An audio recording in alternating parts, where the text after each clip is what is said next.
वंदे मातरम दोस्तों, स्वरक्ष कला का उद्देश्य है स्वयं सुरक्षा संकल्प।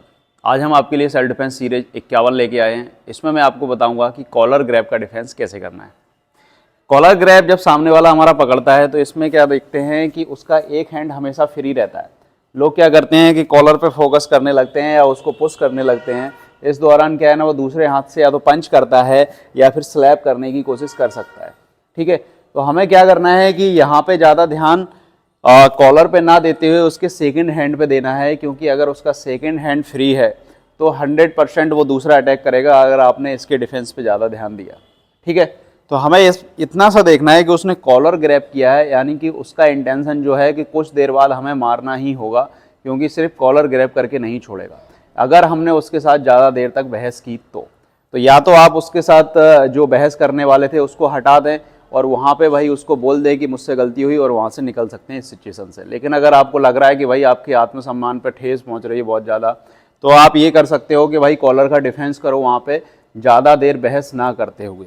तो डिफेंस इसके कई तरीके से हो सकते हैं। लोग कई फैंसी डिफेंस बताते हैं, वो यहाँ से मारते हैं फिर इधर से घुमाते हैं फिर ये कर लेते हैं। ये सब चीज़ें नहीं चलेंगी कॉलर ड्रैप में। बुरी तरीके से झूठ दिए जाओगे, रोड पर नीचे पटक के कुटाई होगी बहुत बुरी तरीके से। क्योंकि अगर आप इस तरीके से घूमते हो तो उसके दूसरे हाथ फ्री है, वो यहाँ से मारना शुरू करेगा और डैमेज हो जाओगे। अब मैं आपको सिंपल तरीका बताता हूँ, क्योंकि आपके भी हैंड्स फ्री हैं, तो आप एक हाथ का ही इस्तेमाल करके कॉलर ग्रैब से बच सकते हो। जैसे कि मुझे दिख रहा है कि अटैकर का ये जो हाथ है ना वो डोमिनेंट है, यानी कि वो अटैक यहीं से करने वाला है बहुत ज़्यादा पावरफुल तरीके से। तो मुझे इस हाथ को ब्लॉक कर देना है कि इसका जो अटैक है वो मुझ तक ना पहुँचे। तो यहाँ से आप सिंपली देखेंगे कि जब मैं इस कॉलर ग्रैब की तरफ ध्यान दे रहा हूँ तो यहाँ से अपने हाथ को ले जाते हुए यहाँ पे ट्विस्ट करूँगा।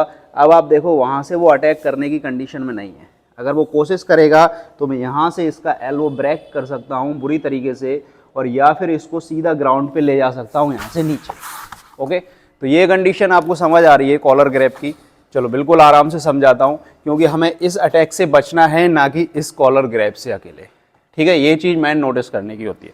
तो जैसे ही ग्रैब की मैंने देखा, क्योंकि अगर मैं इसको यहाँ से पकड़ के हटाने लगूंगा तो जाहिर सी बात है यहाँ से पंच मारेगा और उसके बाद पूरा डैमेज हो जाएगा। तो मैं कोशिश कर रहा हूँ यहाँ से ग्रैब करूँगा इसकी रिस्ट के, यानी रिस्ट और जो पाम हिल ये जो हथेली होती है वहाँ पे इसको ग्रैब कर रहा हूँ और यहाँ से ट्विस्ट कर रहा हूँ अपने हाथ को, और ट्विस्ट के साथ साथ मैं इसकी एल्बो को यहाँ पे लॉक कर रहा हूँ।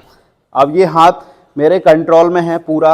अब मैं चाहूँ तो यहाँ से इसको तोड़ सकता हूँ और इतनी देर में मैं यहाँ से इसको केक या नी इसके मुंह पे मार के आराम से निकल सकता हूँ। तो यही तरीका कॉलर ग्रैब का जो है वो काम आता है रोड फाइट में। इसके अलावा आप चाहो तो फिर उसको डायरेक्टली पंच कर सकते हो मुंह पे या चेस्ट पे, तो ये भी निकल सकता है।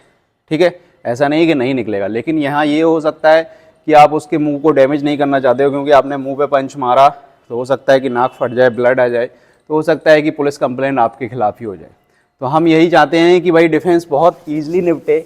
यहाँ से लॉक करो, ये इस कंट्रोल है टोटल तरीके से, और आप इसको नीचे भी गिरा सकते हो और यहाँ से आप इसके मुंह पे नी मार के भाग भी सकते हो। तो इतना सफिशिएंट होता है कॉलर ग्रैब के लिए, और बाकी वेरिएशन हैं वो आप कर सकते हो अगर आप कंफर्टेबल हो तो, लेकिन मैं यही बताऊंगा। तो एक नई सीरीज के साथ कल फिर मिलेंगे, तब तक के लिए जय हिंद।